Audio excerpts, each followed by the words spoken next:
네, 안녕하세요. 반갑습니다. 네, 굿모닝 성공 투자 아침의 칼리 전문가입니다. 네, 오랫동안 제가 진짜 이 방송을 뭐 지금 처음 보신 분들도 있으실 것 같은데 제가 좀 오랫동안 계속적으로 좀 애착을 갖고 지금 진행을 하고 있습니다. 자, 지금 현재 이 오전 방송만 지금 1년 반, 2년 정도 되고 있는 것 같은데요. 자, 일단 제가 누구냐면 일단 지금 저는 파생 상품 전문가로 지금 좀 활동을 하고 있고요. 거기에 추가적으로 이제 해외 주식까지도 같이 좀 병행을 하면서 지금 현재 좀 시황에 맞춰서 리딩을 좀 진행을 하고 있습니다. 네, 일단 이런 부분들 지나서 일단 좀 현재 상황을 좀 한번 좀 점검을 한번 해볼게요.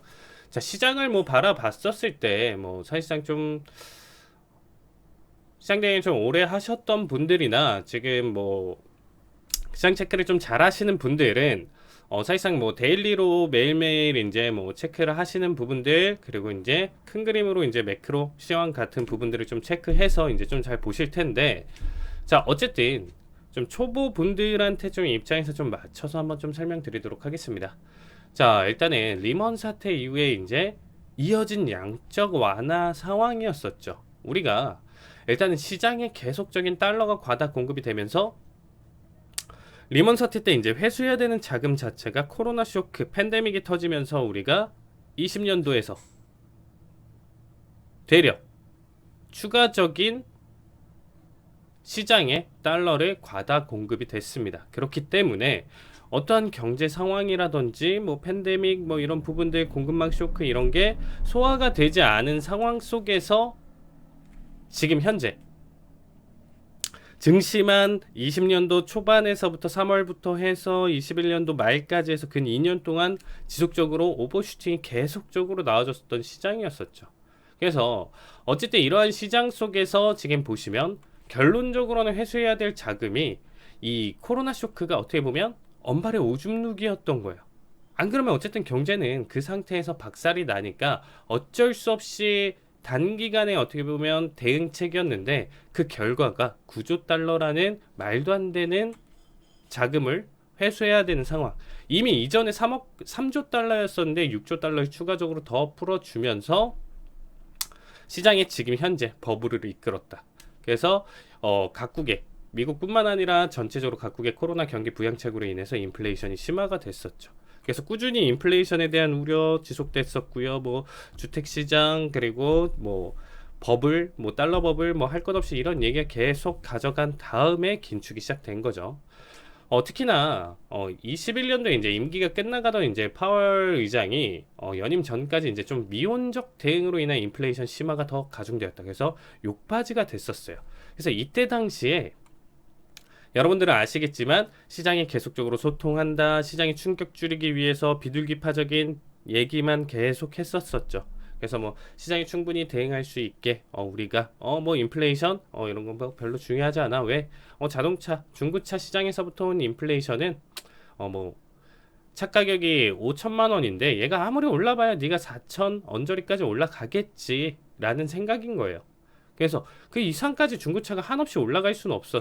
신차 가격을 이길 수는 없으니까 이런 그냥 평범한 대응으로 일단은 지켜봤었는데, 이게 이제 달러 버블이랑 다른 것까지 다 가중됐는데도 불구하고 정책을 빨리 못 냈다라는 거. 내가 임기가 끝나가니까 다음 사람한테 어떻게 보면 금리 인상이라든지 이런 부분들 그냥 넘기고 나는 여기서 퇴장하자 했는데 연임이 불쑥 돼버렸던 상황이었죠.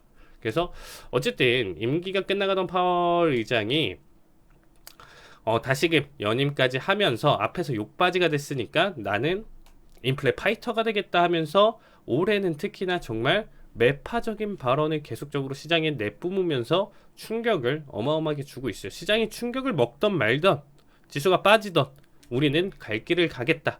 이게 지금 현재 페드의 입장이고 파월이 지금 계속적으로 얘기를 하고 있는 상황이에요. 그래서 거기에 엎친 데 덮친 격으로 러시아 우크라이나 전쟁이 발생을 했고, 조금 더 빠르게 우리가 현대전쟁이라고 생각하면 보통 3일에서 한 일주일 정도면 끝나겠다라는 생각이 보통은 지배적이었는데 지금 현재 근 8개월 동안 계속적으로 끌고 가고 있는 시장이죠. 그래서 이 충격 여파로 인해서 원자재 가격 급등, 쇼크, 지금 푸틴의 계속적인 위험적인 발언들 여러 가지 때문에 인플레이션 가중화되고 지수에 충격을 받고 있는 상황입니다. 그래서 전체적으로 현재 큰 그림의 전체 상황이 어떻게 흘러가는지는 일단 아셔야 돼. 그러면 전체적으로 큰 그림으로 아직까지도 이 추세를 돌리려면 적어도 팬데믹이 완전히 끝나던가 치료제가 완벽하게 나와서 이 팬데믹을 끝낼 수 있다던가 아니면 또 러시아 우크라이나 전쟁이 완전히 끝나는데 이거는 조금 더 해피엔딩적으로 좀 끝나가려면 뭐 좀 그렇지만 푸틴이 뭐 항복하고 뭐 좀 좋은 표현으로는 뭐 교도소 정도까지 뭐 그냥 생각할 수는 있지만 뭐 더 극단적인 얘기를 할 수가 있겠죠. 그래서 뭐 지금 핵전쟁까지도 계속적으로 우려가 있는 상황 속에서 어떤 부분이라도 좀 일단은 해소가 돼야 되는 게 일단 좀 가장 첫 번째. 그래서 일단은 지금 현재 좀 바라보셨을 때 지금 이런 긴축장세에서 이제 증시 위기는 어떻게 보면 지속적으로 우리가 상승과 하락을 계속적으로 역사적으로 반복을 하는 거죠. 우리가 역사를 배우는 이유 자체가 그래 결국에는 뭐 이런 어떠한 이슈가 있었던 간에 우리가 지금 뭐 100년도 아니죠. 1970년도부터 해서 지금 지켜보더라도 역사적인 변동성이 이제 계속적으로 이어졌었다. 그러면 일단 지금 현재 제가 올려드린 이 표 같은 경우는 지금 미국의 이제 연간 금리 표라고 봐주시면 돼요. 그래서 올라가면 지금 현재 금리가 인상을 한 거고 내려가면 이제 금리 인하를 했었던 거죠. 그러니까 최근까지 계속 이제 제로 금리를 이제 유지를 했었던 건데, 자 지금 항상 지금 이 인상을 하면 어떻게 보면 항상 하락장이 왔었냐라고 하면 아니에요. 그것은 이제 좀 완벽하게 맞아 떨어지진 않아요. 대신에 위기가 오기 전후로 어떻게 보면 미국의 금리 인상이 있었나라고 물으신다라고 하면 이거는 맞다라는 얘기를 좀 드리고 싶습니다. 일단 그림과 같이 보시면 미국이 70년대 금리를 올렸을 때 1차, 2차 오일 쇼크에 따른 이제 세계 경제 위기가 한번 왔었고, 그리고 이제 80년대에 폴 보커 연준 의장이 이제 강력한 금리 인상이 있고 나서 일단 미국과 그리고 달러 위주의 이제 서구권 경제가 일본에 이제 좀 잠식되고 있었던 상황이었었죠. 그래서 지금 파월 자체도 지금 내가 인플레이션 파이터다, 폴 보커를 좀 떠올리면서 지금 이러한 공격적인 금리 인상을 계속 단행할 것이다라는 얘기를 지금 좀 하고 있는 상황이잖아요. 그래서 일본에 지금 잠식이 되고 있었던 상황 속에서 결국에는 뭘 했었죠? 플라자 합의를 했었죠. 그래서 완전히 뭐 일본을 그냥 박살 냈었죠. 어떻게 보면 협박에 가까웠었던 상황으로 이제 엔화를 강제로 이제 끌어올리는 일이 있었기 때문에 뭐 잃어버린 10년, 20년, 30년, 뭐 40년, 50년 계속적으로 그렇게 될 것이다라고 지금 생각이 들고 있죠. 지금 상황도 그렇게 더 좋진 않고. 자, 그래서 플라자 합의가 있었고, 그 다음에 뭐 아시아 경제 위기, 닷컴 버블, 리먼 사태까지 이렇게 지금 금리 인상 폭이 있었는데, 금리가 인상한다면 무조건 하락장은 아니에요. 근데 지금 다시금 스물스물 지금 올려주고 있고, 현재 목표가까지 지금 어느 정도 이제 도달을 하면 다시금 금리가 올라온 상태에서 지금 현재 상황이 이어지고 있다 정도로만 좀 생각해 주시면 좋을 것 같습니다. 자, 그러면 2000년대 이후로 대표적인 하락장이 좀 있었죠. 제가 지금 좀 얘기 드리는 게 우리 지금 현재 상황과 굉장히 좀 닮았잖아요. 제가 이거를 올 초 그리고 뭐 중순 그리고 지금 말까지 해가지고 이제 총 3번 정도 지금 이렇게 좀 설명을 드리는데, 뭐 대표적인 하락장으로 일단 여러분들이 한번 그냥 알고 계시면 좋겠다라고 해서 또 다시 한번 가져왔습니다. 자, 2000년대 초에 이제 닷컴 버블이 뭐냐? 생소하신 분들, 나이 어리신 분들은 잘 모르실 수 있는데, 이때 당시에는 이제 .com만 붙는 기업들이 생기면 뭐 이제는 혁신적인 뭐 이런 생각을 하면서 뭐 5연상은 기본, 8연상 계속적으로 연상을 가는 거죠. 이제 그렇게 해서 시장 자체가 말도 안 되게 상승장을 가져가는데, 이런 말도 안 되는 상승장은 상승할 때는 기분 좋지만 이게 언젠가는 공포로 다가올 거라는 거를 생각을 못 하죠. 그러다가 이제 부러지기 시작하고, 자, 어쨌든 2000년 닷컴 버블, 2008년에는 리먼 사태, 그리고 2020년에 이제 팬데믹이랑 현재는 달러 버블까지 왔다. 닷컴 버블 같은 경우는 뭐 지금 간단하게 짚어본다라고 하면, 자, 제가 말씀드렸던 것처럼 지금 인터넷 서비스 사업이 당시 기술보다 시대를 너무 앞서가 버리면서 다수의 기업들이 파산 신고를 하고 이에 투매 현상까지 겹쳐버리면서 주식의 거품이 완전히 빠져줬었다. 그래서 당시에 이제 나스닥 같은 경우는 이제 4,800포인트대를 유지하고 있었는데, 고점을 유지하고 있다가 결국에는 고점 대비 83%라는 말도 안 되는 낙폭을 가져가서 700대까지도 떨어졌었던 상황이죠. 2020년부터 2020년 2년 중반까지 걸쳐서 하락을 했었고요. 그러니까 약 2년에서 뭐 한 2년 반 정도, 약 3년 가까이 되는 하락이었다. 마이너스 83%. 너무 앞서갔다라는 거죠. 이때 당시에는. 어쨌든 너무 앞서갔기도 했는데, 그 앞서갔었던 게 결국에는 버블, 붕괴가 일어날 수밖에 없었던 상황이었습니다. 다음엔 리먼 사태에 대해서 이제 좀 얘기를 드린다라고 하면, 자, 이때 당시에는 이제 뭐 부동산 관련으로 일단은 여러분들도 아시겠지만, 일단 부동산 대출 같은 경우는 이제 고정금리일 경우가 좀 많았었기 때문에 너도 나도 대출을 받아서 부동산을 시작을 했었습니다. 이렇게 부동산 수요가 늘어나자, 어떻게 보면 수요가 많고, 수요 공급에서 당연히 수요가 많이 가져가 버리면 뭐 당연한 거죠.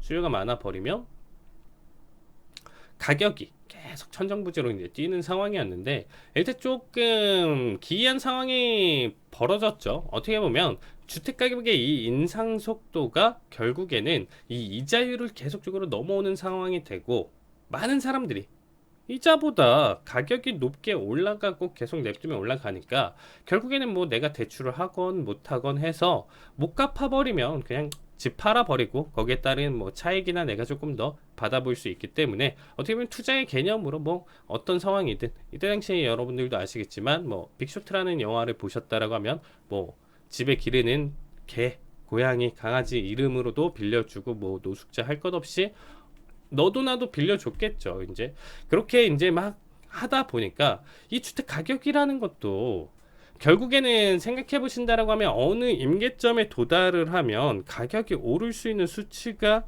제한이 되겠죠. 1억짜리 집이 뭐 10억까지 올릴 수는 있어요. 그쵸? 1억짜리가 이제 10억까지는 올릴 수는 있는데, 그 이상 20억, 30억까지 계속적으로 지속되면서 올라갈 수 있는 한계는 분명히 정해져 있다라는 거죠. 결국에는 어떻게 되겠죠? 결국에는 이 고점에서부터 부러지기 시작하는 거예요. 그쵸? 어느 순간서부터는 이 수요 공급에서 수요가 엄청 많았다가 수요가 떨어지고, 이 공급만, 그러니까 어떻게 보면 남아 도는 게 많아지고, 이러다가 이제 이전까지는 이자율 자체를 넘기면서 가져갔었는데, 초반에 뭐 탔던 사람들은 재미를 좀 많이 봤겠지만, 이게 뭐 주식시장이랑 똑같잖아요. 그러니까 이게 남들이 좋다 하고 나서 한참 뒤에 이제 최고점에서 이제 한 사람들은 어마어마한 손실을 보게 되는 거죠. 그래서 어쨌든 이런 상황에서 너도 나도 좋으니까 이제 금융기반 기관에서는 이제 어떻게든 더 대출을 해주려고 뭐 진짜 신용불량자에게까지 가까운 사람까지 대출을 이제 승인을 하게 됐었던 겁니다. 그래서 일단은 이 버블이 꺾이면서 일단은 많은 사람들이 갚을 여력이 없으니까 결국엔 집을 포기를 했죠. 그 담보로 받은 집을 은행으로 들어가는데, 이 떨어지는 집값의 폭탄을 그대로 대출을 해준 은행과 뭐 그 대출 증서를 담보로 판매를 했었던 여러 가지 투자 상품들이 나왔었죠. 이때 당시에. 그래서 고스란히 떠안게 됐었던 거죠. 이때 당시에. 근데 이것까지만 했으면 어느 정도는 좀 커버를 볼 수는 있었겠지만, 파생이라는 내용 자체가 좀 엮이면서 조금 더 이게 더 레버리지로 엄청나게 불어났었던 거고, 거기서 이제 리먼 사태가 터지게 됐었던 상황입니다. 우리나라로 갑작스럽게 신한은행이 파산을 한 거랑 똑같은 거죠. 어떻게 보면 뭐 지금 국민은행, 신한은행 우리나라 기준으로 그냥 간단하게 얘기를 드리면 갑자기 한순간에, 자, 그래서 어쨌든 은행도 망했고 투자 상품도 망했고, 그래서 일단은 뭐 투자 상품에 돈이 묶여 있었던 사람들도 뭐 전체적으로 같이 망하면서 이제 시장이 완전히 좀 붕괴가 됐었죠. 그래서 경제 위기가 이제 정말 세게 다가왔었는데, 일단은 정말로 이제 이 도미노처럼 무너졌었죠. 어떻게 보면 이때 당시에. 그래서 일단 좀 당시에도 리먼 사태 때도 낙폭이 컸었는데, 사실상 앞에서 닷컴 버블은 뭐 2년 반, 3년에 걸쳐서 떨어졌다라고 하면 얘는 단 1년 만에 결국에는 이렇게 지금 크게 떨어졌다라고 봐주시면 되겠습니다. 그래서 사실상 뭐 이때 당시에 뭐 나스닥 선물 기준으로 지금 본다라고 하면 뭐 2200포인트에서 뭐 1000포인트, 뭐 지금은 하루의 변동성이 1000포인트죠. 이미 수치 자체가 12000, 뭐 13000, 뭐 많게는 16000대까지 포인트까지 있었기 때문에 뭐 사실상 지금 현재 기준으로 틱으로 좀 생각해 본다라고 하면 훨씬 더 크긴 하죠. 근데 뭐 이때 당시에도 지금과 뭐 똑같다라는 관점하에 본다라고 하면 이때 당시의 수익도 한 계약 기준으로도 좀 어마어마하게 떨어졌었던, 뭐 예측을 하고 낙폭을 가져간 걸 좀 미리만 좀 알았다라고 하면 시장이 조금 더 유연하게 우리가 좀 더 현명한 투자로 바라봤었을 때 이 하락이 같이 타면서 지속적인 수익을 또 낼 수 있었던 투자 방식이 있었겠죠. 그래서 이때 당시에 뭐 여러분들도 아시겠지만 빅쇼트 마이클 버리 역을 맡았었던 이 크리스찬 베일이 본인의 이제 투자 회사를 닫으면서 마지막으로 이제 회사 게시판 칠판에다가 이 수익률을 지금 적어 놓고 지금 가져왔는데, 수익률을 지금 적어 놓고 지금 마무리를 봤는데, 공매도를 했지만 어쨌든 하락에 베팅을 했었고, 지금 저 수익률이 489% 정도 됩니다. 그래서 총 수익금은 26억 9천만 달러. 그래서 저도 지금 사실상 뭐 금액이 좀 예측이 안 되는데, 일단 이때 당시에도 사실상 좀 너무 빠르게 머릿속에서는 그게 이제 이해가 되는데, 붕괴가 될 거라는 시나리오나 이렇게 있었는데 생각보다 좀 오래 버텼었던 거죠. 어떻게 보면. 그래서 어떻게 보면 얘 역시도 손절 보고 크게 손실 보고 나올 수도 있었는데, 이때 당시에는 결국에는 버티다 그래도 운 좋게 잘 나왔다. 최근에 마이클 버리가 여러분들도 아시겠지만 돈나무 언니로 유명한 캐시우드랑 한번 붙었죠. 캐시우드랑 한번 붙어가지고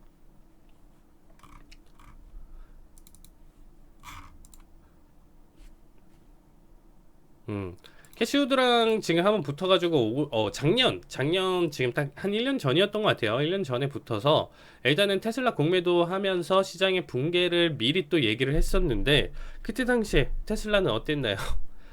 아니야 하고 아직 저점은 한참 멀었어, 떨어지기에는 우리는 아니야 라고 생각하면서 한도 끝 없이 올라갔었죠. 그렇기 때문에 이때 당시에 마이클 버리가 작년에는 시장의 광기는 내가 이길 수 없다 하면서 털고 갔는데, 딱 좀만 더 참지. 그쵸?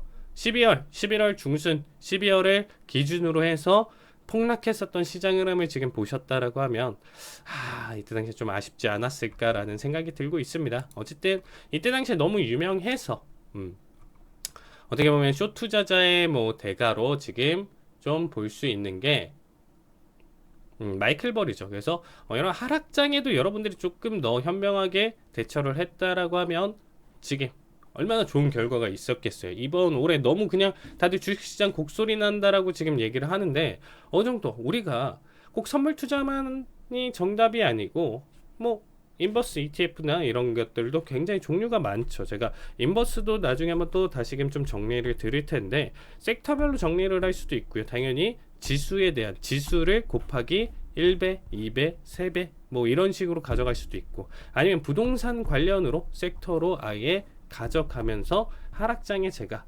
계속적으로 가져갈 수 있는 거 얘기를 드렸었죠.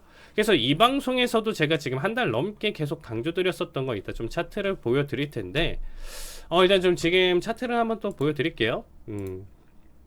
제 이 방송에서만 좀 언급드렸던 거, 자, 하락에 대한 시나리오랑 이런 거를 지금 좀 얘기를 드리면서 다시금 폭등을 할 것 같은 지금 내용 해석을 지금 다시금 가져왔었죠. 그래서 이 구간대 해석을 바라봤었을 때 여기서 이제 추세 돌리면서 여기서부터 이제 이 전까지가 뭐였냐면 베어마켓 랠리였어요. 그쵸? 6월 중순부터 해가지고 지금 8월 중순까지 약 2달 동안 시장이 사실상 뭐 그렇게 크게까지 호재가 없는 상황 속에서 반등을 가져가다 보니까 얘는 부동산의 세배 인버스였어요. 근데 지금 어떻게 보면 지금 부동산 관련 쪽으로 해가지고 지금 중소기업들 파산 얘기 나와주고 지수가 계속적으로 하락장으로 가져갔을 때 얘가 눌렸다? 다시금 재차 찬스였죠. 되려 나스닥 지수는 6월 중순까지 갑자기 계속 하락장 빼다가 단기 급반등을 가져갔는데 어느 순간 FOMC 결과 나와주고 그 다음에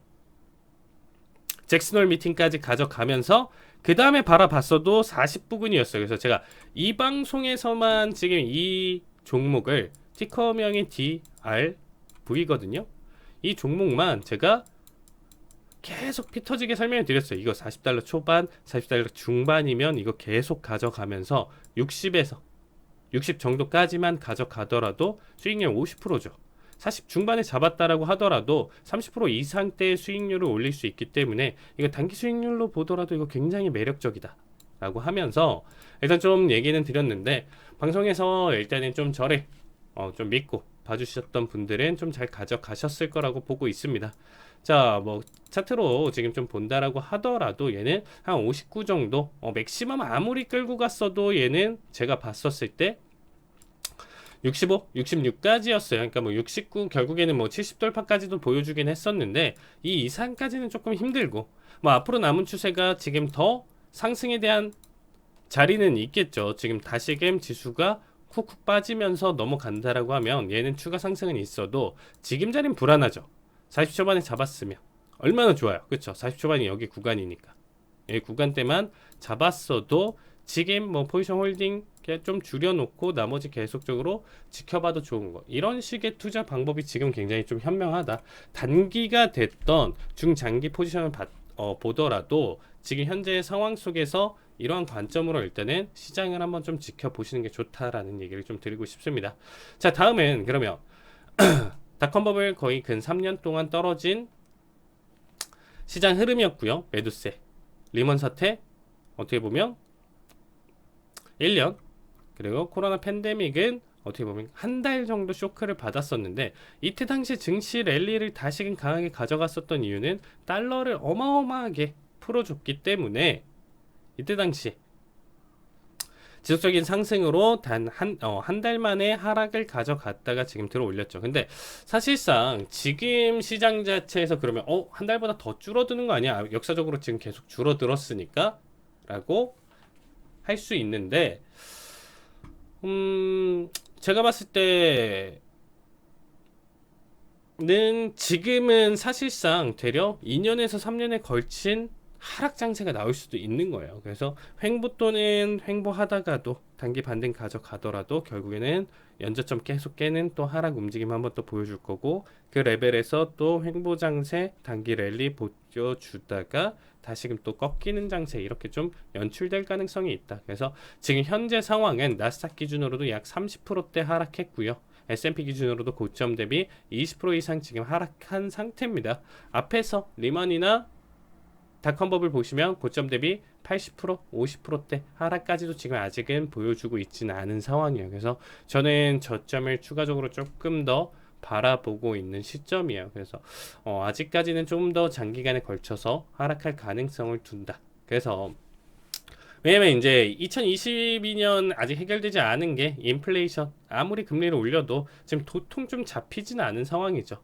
이게 왜 그러냐면 원래는 이 금리 인상을 통해서 본다라고 하면 이 인플레이션 가격과 지금 비교를 해봤을 때는 공식상으로는 잡히는 게 당연히 맞는 거예요. 기본 공식으로 봤었을 때는 잡히는 게 맞는데 사실상 그 공식으로 가는 거는 그냥 일반적인 시장 흐름에서 가져갈 수 있는 거고 지금은 이 인플레이션이 발생됐었던 게 뭐 지금 러시아 제재도 있고요. 원자재 자체 수급난 자체가 굉장히 크게 나와주고 있죠. 그래서 이런 부분들이 원자재 수급난이나 이런 것들이 어떻게 보면 코로나 팬데믹 때문에 지속적으로 지금 계속 밀리고 직장 잃은 사람들 제대로 안 돌아가고 전체적으로 나라 간의 소통이나 교류 자체가 더 많이 막혀져 있었던 상황 때문에 계속 렉이 걸리면서 밀리는 상황이었었죠.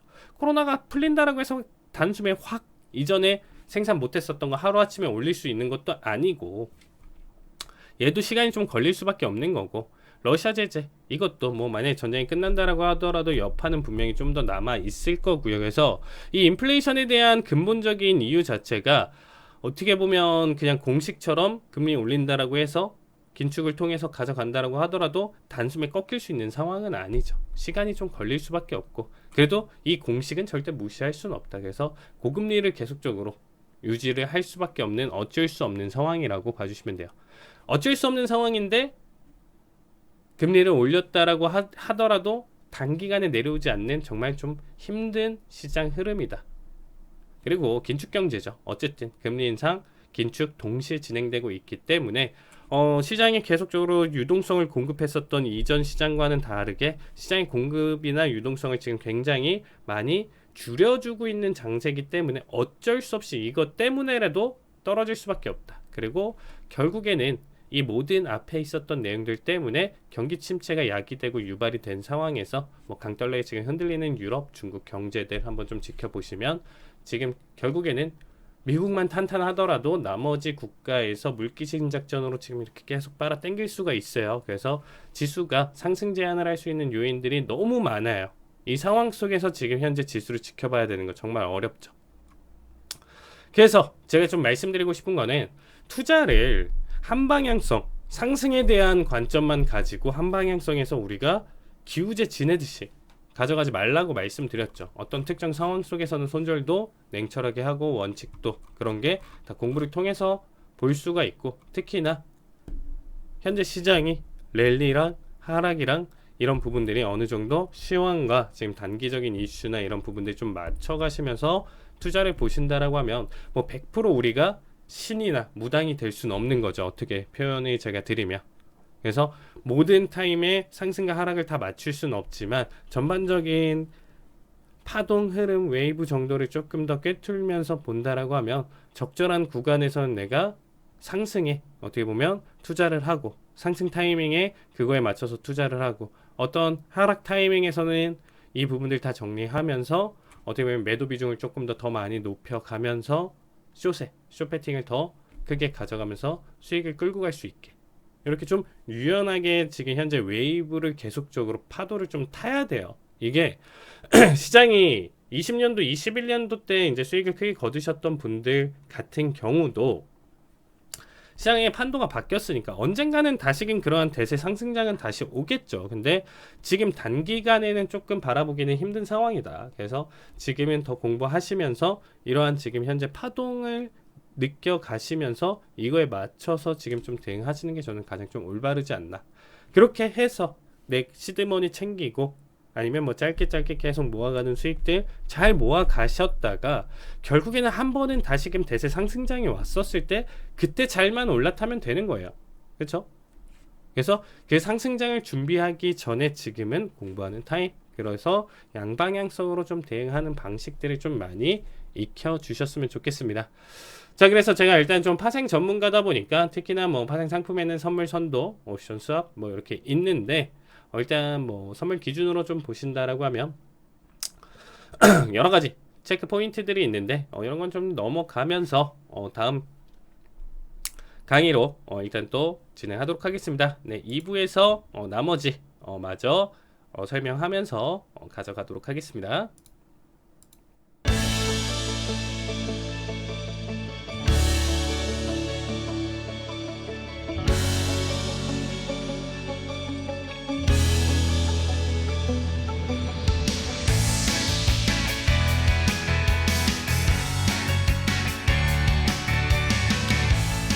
자, 그래서 지금 방송 보시는 분들은 이미 전주에 제가 목요일 녹화라는 점 한 번 더 참고해 주시고요. 2부 좀 마저 진행하도록 하겠습니다. 그래서 일단은 보시는 분들 기준으로는 전주에 있었던 흐름 정도 체크를 한다로 봐주시면 될 것 같고요. 자, 일단은 주요 이슈랑 뭐 지금 현재 봤었을 때 오펙 플러스에서 이제 200만 배럴 감산 결정이 나왔죠. 이게 이제 좀 이슈가 컸었던 게, 그래서 이제 이를 생산량 자체를 200만 배럴 감산을 결정을 했었고, 러시아가 지금 얹어 놓았었던 100만 배럴보다도 더 높은 수치예요. 그래서 이번에 좀 감산 이유로 본다라고 하면, 러시아의 이제 대서방 에너지 공세 격화에 이제 좀 동조를 하고, 특히나 이제 러시아 유가 상한제, 그래서 이제 과연 러시아만 좀 해당될까? 그리고 달러 강세에 따른 산유국 수입의 감소죠. 뭐 사실상 세 번째 좀 가장 크지 않을까요? 달러 강세 때문에 수입이 좀 감소됐었던 부분들이 좀 가장 크게 작용을 했었고, 그렇기 때문에 지금 차트를 좀 보시면 아시겠지만 제가 토요일 방송에도 나오죠. 야간에 이제 토요일 방송도 진행을 하는데,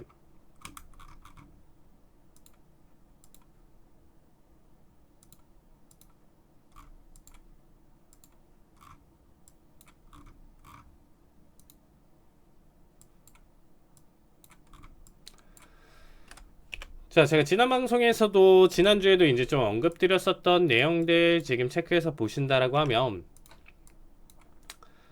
자, 그동안에 이제 좀 많은 일들이 있었죠.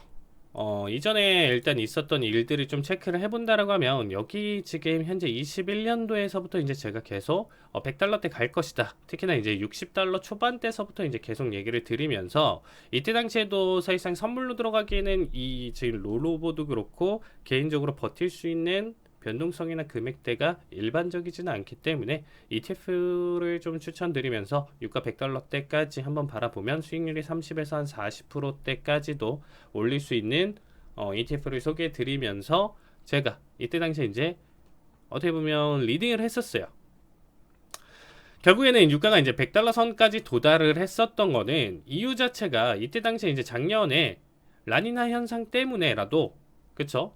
라니냐 때문에라도 이미 여름에 더웠기 때문에 북반구 인구가 이제 85%를 살죠. 북반구 인구가.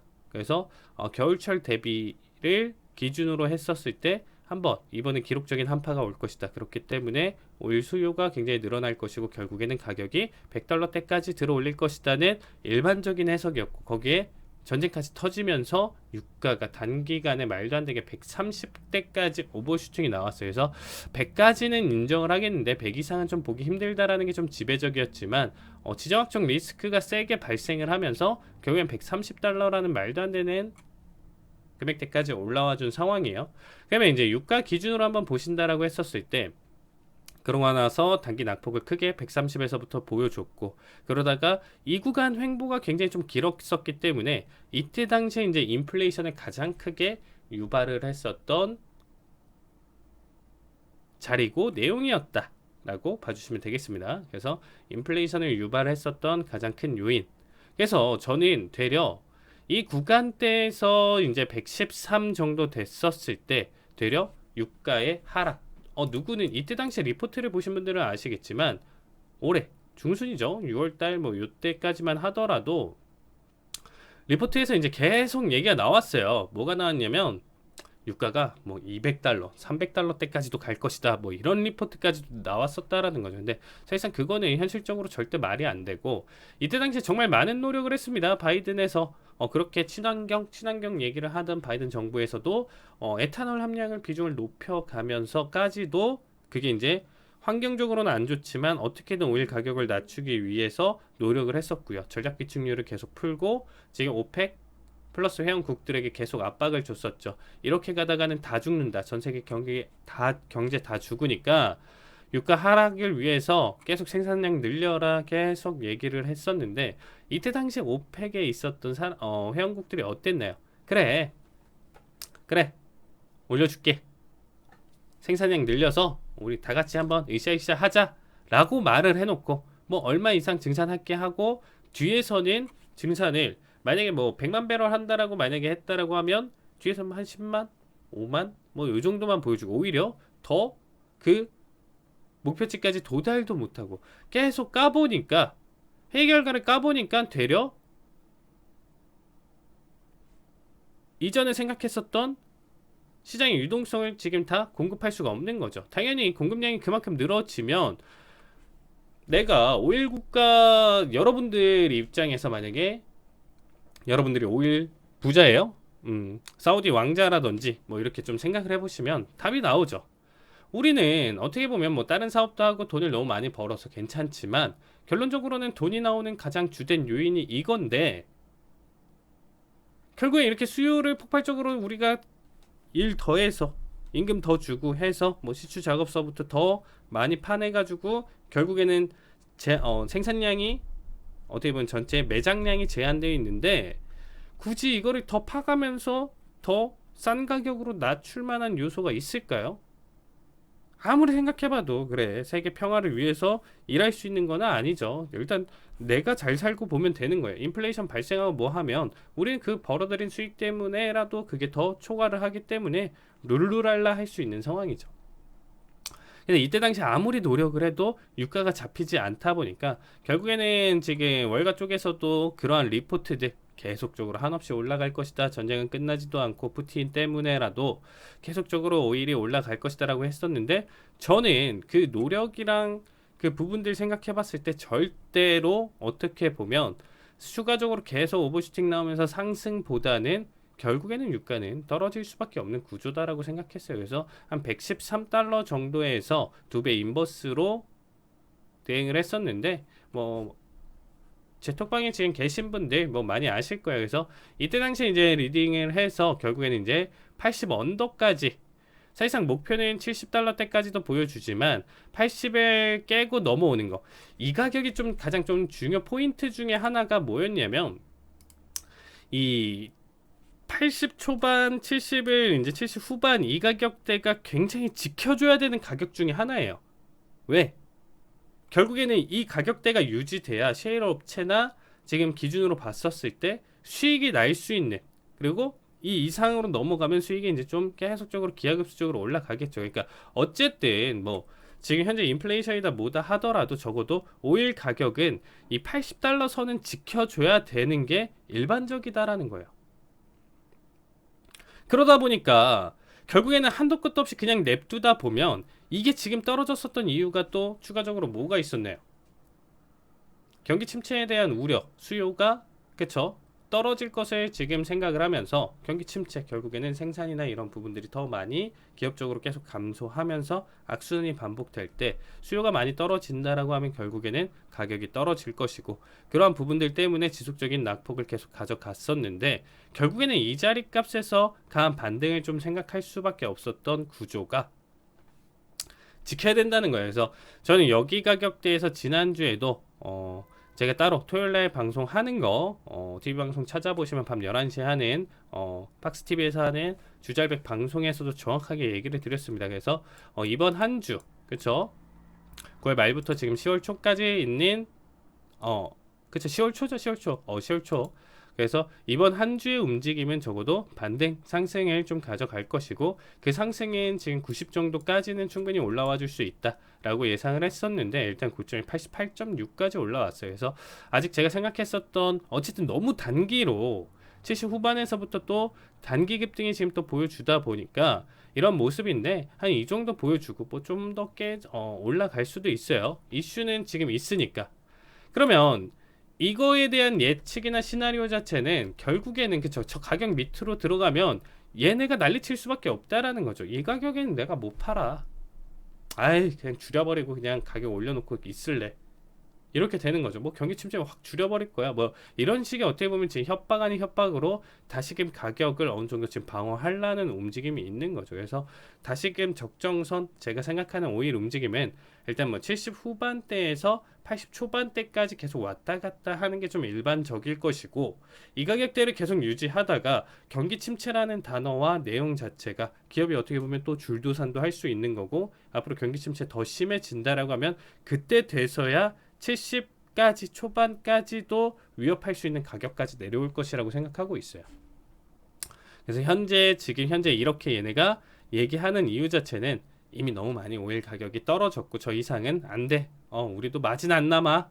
이렇게 생각해 주시면 돼요. 그래서 훨씬 더 이전에는 그렇게 뭐 난리치면서 원하는 만큼 생산도 못 해놨다가 꼭 이런 이슈가 있을 때, 그렇게 가격 높았을 때는 얘네가 그렇게 버티더니 가격 떨어지니까 아주 그냥 쌩 난리를 치고 있는 거죠, 어떻게 보면.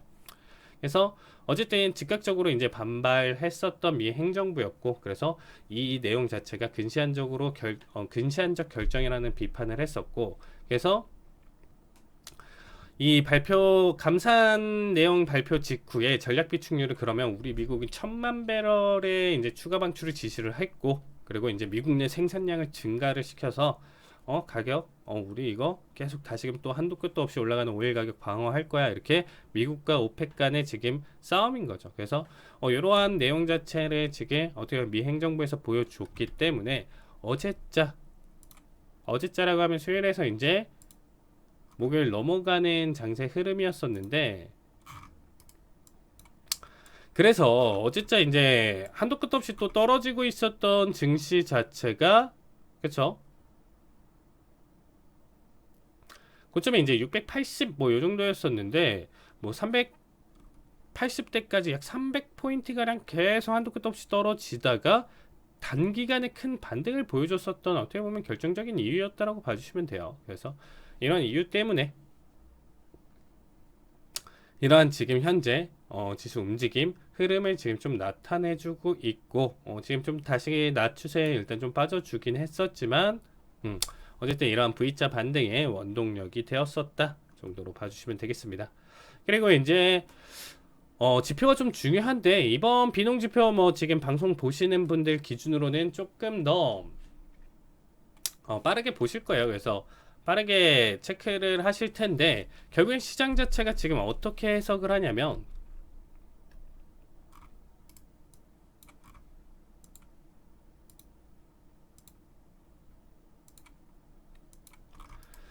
자, 시장 자체가 지금 어떻게 해석을 하고 있죠? 얘기를 드리면, 자, 계속 이제 안 좋아요. 시장 자체가 이제 좀 빠지고 있고 안 좋은데, 지금 이미 시장 자체의 포인트나 지금 나스닥 기준으로 지금 보신다라고 하더라도 시장이 너무 많이 망가졌죠. 고점 대비도 그렇고, 지금 현재 기업적인 측면으로 본다라고 하면 기업 훼손이 지금 너무 심각한 상태예요. 기업 훼손이 너무 심각한 상태인데, 이 상태에서 지금 바라봤을 때 지수가 이제 반등을 해줘야 되는 상황이죠, 어떻게 보면. 왜냐? 너무 많이 훼손이 됐다, 이 가격은. 그래서 지금 좀 반등을 준비를 하는 건데, 거기에 플러스 더불어서 어떤 이슈가 있었죠? 플러스 더불어서 지수 지금 낙폭 가져가고 있으니까, 이런 지금 낙폭 자체의 원인으로 지금 좀 꼽는다라고 하면, 연준의 지금 공격적인 금리 인상 정책이 어떻게 보면 좀 메이저로 좀 체크를 해볼 수 있는 내용 중에 하나겠죠. 그래서 공격적인 금리 인상으로 인해서 지금 시장 훼손이 너무 많이 됐기 때문에, 이번에도 연준이 다음에도 다다음번에도 점도표 이번에 공개해서 테이블 제가 좀 설명을 드렸었는데, 점도표 내용까지도 본다라고 하면 실업률은 되려 더 높여서 내년까지 높은 수준으로 지금 올릴 거고, 금리도 내년까지도 고금리 상태를 계속적으로 유지하는 게 좀 올바를 것이다 라는 기조가 나왔죠. 올해도 지금 목표 금리까지도 지금 좀 생각한다라고 하면, 다음에 지금 바라봤을 때 자이언트 스텝이 지금 계속 지배적이었기 때문에 시장에 지금 연저점을 깨는 매도세가 계속 나와줬었던 상황이에요. 그런 상황이었는데, 지금 그러면 뭐가 나오냐? 니네가 말한 대로 구인 뭐 이런 부분들 지금 봤었을 때 이제 채용이나 실업률 이런 거 봤었을 때 이제 툭툭 떨어지잖아요. 그러면 실업률이 떨어진다라는 것 자체는 경기 침체로 해석을 할 수가 있는데, 쭉 실업률이 떨어진다라고 하면 현재 지수에서 바닥을 기고 있는 현재 상황에서, 그럼 연준이 그래도 이거는 생각해 볼 만한 가장 중요한 고용 안정이기 때문에, 이 정도까지 지금 떨어졌다라고 하면 그래도 피벗 정책의 지금 전환, 어떻게 보면 지금 완화, 그동안의 지금 기조의 좀 완화를 좀 생각해 볼 수 있는 자리값까지 올 수 있지 않을까 때문에, 지금 단기적으로 시장이 좀 그래도 스물스물 바닥 대비 반등을 좀 치고 있는 상황이다 라고 봐주시면 되겠습니다. 그래서 지금 현재 피벗에 대한 기대감으로 지금 현재 증시가 올라가고 있었고, 이번 한 주는 결과론적으로 지금 일단 좀 나스닥을 보시면 바닥 대비 지금 저점 대비 지금 강한 매수세가 지금 나와준 상황이죠. 아직까지는 조금 힘겨운 상황인데, 지금 이번 한 주는 그래도 반등장이라고 볼 수 있죠, 강하게. 뭐 11,000도 깨고 연저점을 지금 깬 상황 속에서 연저점을 깨고 나서 지금 바닥을 그렸을 때 강한 반발 매수세로도 볼 수 있는 거고, 이게 이제 정책의 변화, 피봇에 대한 기대감으로 지금 다시금 재반등이 올라오는데, 이게 지금 방송 보고 계신 여러분들이 월요일 오전부터 한번 좀 체크를 해봤을 때 다음 주 기조가 조금 더 어떻게 될지, 다음 주 추세, 여러분들이 보시는 한 주 추세가 어떻게 될지가 일단 좀 중요할 거예요. 그래서 일단은 기대감으로 올라와 준 시장이기 때문에 아직 좀 불안불안하고 불안정하다 정도로 지금 좀 볼 수가 있겠지만, 그래도 지금 좀 지켜봤었을 때 한번 바닥 다지고 나서 한 번 더 추세는 조금 더 끌어올려 줄 수 있다. 제 기준으로는 일단은 12,000 초반대까지는 그래도 한 번 더 이번 슈팅 상승 랠리는 좀 가져갈 수 있다라고 생각해요. 이 부분이 좀 천천히 더딜 수가 있고, 다음 주 같은 경우는 단기간에 터치를 보여준다라고 하면 그 다음의 시장 흐름과 시황에 맞춰서 보시면 좋을 것 같습니다. 네, 오늘 내용 자체는 여기까지 하고요. 다음 주에 더 알찬 내용으로 찾아뵙도록 하겠습니다. 네, 시청해주셔서 감사합니다.